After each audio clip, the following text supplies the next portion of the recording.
A jornalista do UOL, Carolina Brígido, traz informações bombásticas sobre o procedimento, né, de prisão de Roberto Jefferson, que trouxe, né, a um conflito armado, um ataque do Bob Jeff à polícia e uma comoção aí, uma grande turbulência no processo eleitoral, com toda a militância de redação querendo jogar, né, essa bomba no colo do presidente, obviamente.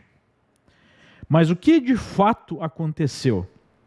No primeiro lugar, a colunista do UOL é insuspeita, porque, obviamente, a militância de redação faz oposição cerrada ao presidente.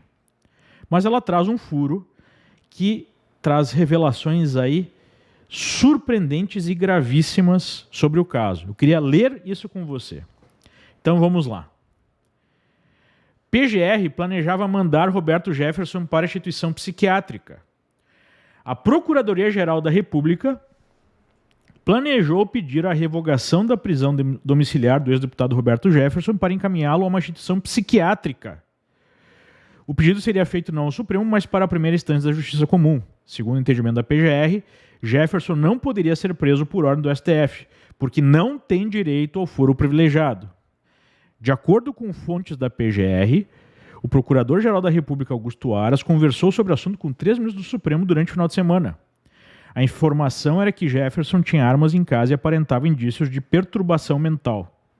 Por isso, a recomendação da PGR era para que a operação para a prisão do ex-parlamentar fosse planejada com cautela, junto com agentes da Polícia Federal. Os fatos mostram que o Procurador-Geral estava totalmente correto. E não precisa ser um especialista no assunto para perceber que o sujeito estava com algum problema mental. Primeiro, né, pelas colocações inaceitáveis que ele fez contra a ministra Carmen Lúcia e pelo próprio comportamento dos últimos vários meses, né? Então, se a PGR sabia que ele poderia ter armas e sabia que ele estava passando aí por forte instabilidade mental, é óbvio que seria preciso ter cuidado ao enviar agentes da PF e removê-lo da sua casa, né? Ele seria aí um perigo para ele, para os agentes e para qualquer pessoa que estivesse perto. Ainda segundo fontes da PGR, o pedido de revogação da prisão domiciliar de Jefferson estava rascunhado desde sexta, dia 21. No entanto, não teria sido apresentado logo perante a primeira instância para dar tempo para a PF planejar a operação. No sábado, a PF teria sido surpreendida com a ordem do ministro Alexandre de Moraes. Em setembro, a PGR pediu a Moraes que mandasse o caso de Roberto Jefferson para a primeira instância. Na ocasião, a vice-procuradora Lindora Júnior lembrou que, ao aceitar a denúncia contra o ex-parlamentar, o plenário do Supremo decidiu que os autos seriam enviados para a Justiça Federal do Distrito Federal, o que não teria ocorrido até então. Ou seja, os próprios ministros do Supremo decidiram aceitar a denúncia contra o ex-parlamentar, que o caso fosse remetido à Justiça, já que ele não tem foro privilegiado. E isso não aconteceu, essa ordem não foi cumprida. No mês, né, a Procuradoria reforçou o pedido, no mês de setembro. Para Lindorá, a competência do Supremo para decidir sobre o caso se esgotou após o recebimento da denúncia, e por isso eventuais decisões sobre possíveis violações de medidas cautelares devem ser proferidas na primeira instância. Assim, não há mais atribuição da Procuradoria-Geral da República para atuar no presente processo, assim como não mais competência jurisdicional do Supremo para proferir decisões em caráter monocrático ou colegiado, escreveu a procuradora. Vejam a revelação que nós temos.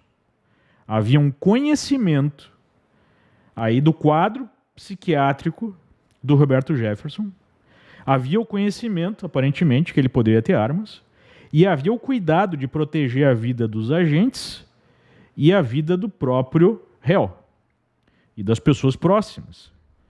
E o que aconteceu, segundo o relato aqui da jornalista, foi uma decisão intempestiva do ministro Moraes por fazer a operação rapidamente, em pleno domingo, né? E o resultado todos nós conhecemos. Graças a Deus, ninguém ficou gravemente ferido, ninguém morreu, mas o resultado poderia ser muito diferente.